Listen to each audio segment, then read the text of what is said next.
Albert Einstein once said, everybody's a genius, but if you judge a fish by its ability to climb a tree, it will live its whole life believing that it is stupid.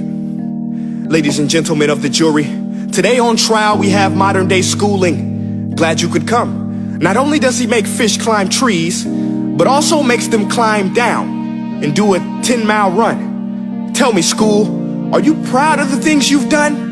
Turning millions of people into robots, do you find that fun? Do you realize how many kids relate to that fish swimming upstream in class, never finding their gifts, thinking they are stupid, believing they are useless? Well, the time has come, no more excuses. I call school to the stand and accuse him of killing creativity, individuality, and being intellectually abusive. He's an ancient institution that has outlived his usage. So, Your Honor, this concludes my opening statement, and if I may present the evidence of my case, I will prove it. Proceed. Exhibit A. Here's a modern day phone. Recognize it? Here's a phone from 150 years ago. Big difference, right? Stay with me. Here's a car from today, and here's a car from 150 years ago. Big difference, right? Well, get this. Here's a classroom of today, and here's a class we used 150 years ago. Now, ain't that a shame? In literally more than a century, nothing has changed. Yet you claim to prepare students for the future? But with evidence like that, I must ask, do you prepare students for the future or the past?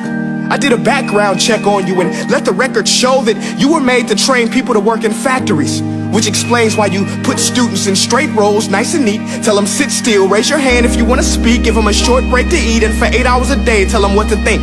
Oh, and make them compete to get an A letter which determines product quality, hence grade A of meat.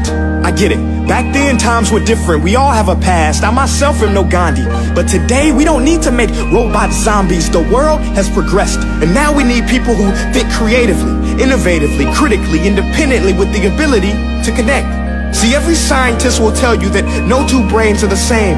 And every parent with 2 or more children will confirm that claim. So please explain why you treat students like cookie cutter frames or snapback hats, giving them this one-size-fits-all crap. Watch your language. Sorry, Your Honor, but if a doctor prescribed the exact same medicine to all of his patients, the results will be tragic. So many people will get sick, yet when it comes to school, this is exactly what happens. This educational malpractice, where one teacher stands in front of 20 kids, each one having different strengths, different needs, different gifts, different dreams, and you teach the same thing the same way? That's horrific. Ladies and gentlemen, the defendant should not be acquitted. This may be one of the worst criminal offenses ever to be committed. And let's mention the way you treat your employees. Objection. Overruled. I want to hear this. It's a shame. I mean, teachers have the most important job on the planet, yet they're underpaid? No wonder so many students are short-changed.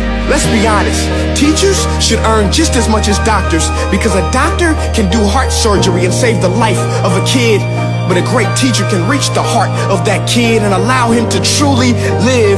See, teachers are heroes that often get blamed, but they're not the problem. They work in a system without many options or rights. Curriculums are created by policymakers, most of which have never taught a day in their life. Just obsessed with standardized tests. They think bubbling in a multiple choice question will determine success. That's outlandish. In fact, these tests are too cruel to be used and should be abandoned, but don't take my word for it. Take Frederick J. Kelly, the man who invented standardized testing, who said, and I quote, "These tests are too cruel to be used and should be abandoned." Ladies and gentlemen of the jury, if we continue down this road, the results will be lethal. I don't have much faith in school, but I do have faith in people. And if we can customize healthcare, cars, and Facebook pages, then it is our duty to do the same for education, to upgrade it, change it, do away with school spirit, because that's useless. Unless we're working to bring the spirit out of each and every student, that should be our task. No more Common Core. Instead, let's reach the core of every heart in every class. Sure, math is important, but no more than art or dance. Let's give every gift an equal chance. I know this sounds like a dream, but countries like Finland are doing impressive things. They have shorter school days, teachers make a decent wage, homework is non-existent, and they focus on collaboration instead of competition. But here's the kicker, boys and girls. Their educational system outperforms every other country in the world. Other places like Singapore are succeeding rapidly. Schools like Montessori, programs like Khan Academy. There is no single solution, but let's get moving. Because while students may be 20% of our population, they are 100% of our future. So let's attend to their dreams, and there's no telling what we can achieve. This is a world in which I believe, a world where fish are no longer forced to climb trees. I rest my case.